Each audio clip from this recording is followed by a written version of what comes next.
It's also a moment of risk and uncertainty. As we all turn to the question of what comes next, the United States will work with our partners and the stakeholders in Syria to help them seize an opportunity to manage the risks. You know, for years, the main backers of Assad have been Iran, Hezbollah, and Russia. But over the last week, their support collapsed, all three of them, because all three of them are far weaker today than they were when I took office. And let's remember why. After Hamas attacked Israel on October the 7th, 2023, when much of the world responded with horror, Iran and its proxies chose to launch a multi-front war against Israel. That was a historic mistake on Iran's part. Today, Iran's main territorial proxy, Hezbollah, is also on its back. Only 12 days ago, I spoke from the Rose Garden about the ceasefire deal in Lebanon, a deal that was only possible because Hezbollah has been badly degraded. Meanwhile, Hamas has been badly degraded as well. Iran's own military capabilities have been weakened.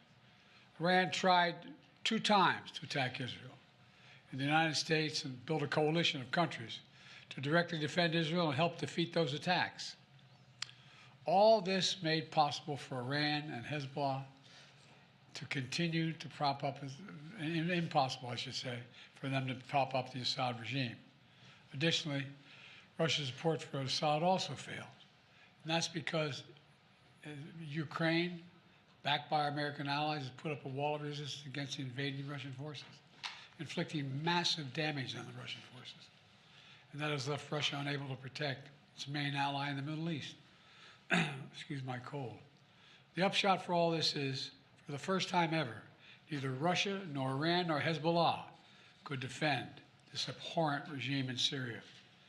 And this is a direct result of the blows that Ukraine, Israel, have delivered upon their own self-defense with unflagging support of the United States. You know, over the past 4 years, my administration pursued a clear and principled policy towards Syria.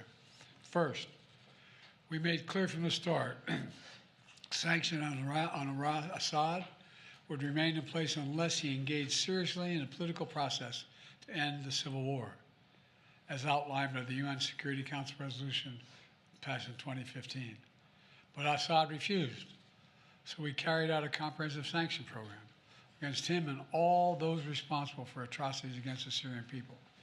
Second, we maintained our military presence in Syria, our counter-ISIS, to counter the support of local partners as well on the ground, their partners, never ceding an inch of territory, taking out leaders of ISIS, ensuring that ISIS can never establish a safe haven there again. Third, we've supported Israel's freedom of action against Iranian networks in Syria and against actors aligned with Iran who transported lethal aid to Lebanon. And when necessary, ordered the use of military force against Iranian networks to protect U.S. forces. Our approach has shifted the balance of power in the Middle East. Through this combination of support for our partners, sanctions, diplomacy, and targeted military force when necessary, we now see new opportunities opening up for the people of Syria and for the entire region. Looking ahead, the United States will do the following. First, we'll support Syria's neighbors, including Jordan, Lebanon, Iraq, and Israel, should any threat arise from Syria during this period of transition. I will speak with leaders of the region in the coming days. I had long discussions with all of our people earlier this morning. And I'll send senior officials from my administration to the region as well.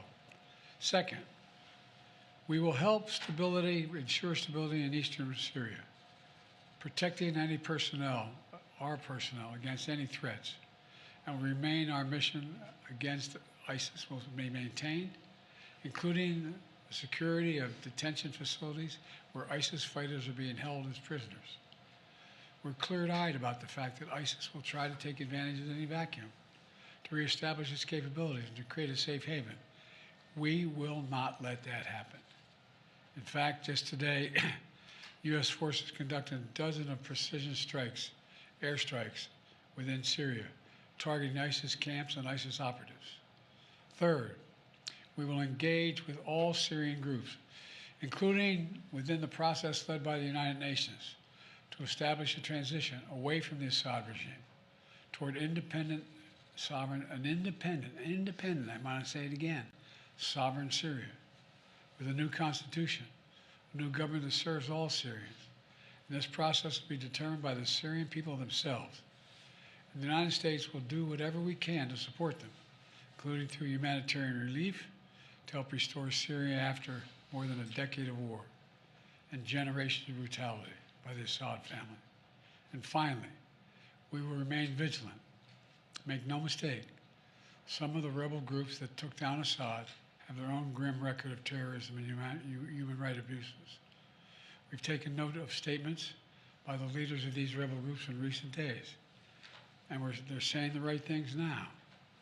But as they take on greater responsibility, we will assess not just their words, but their actions.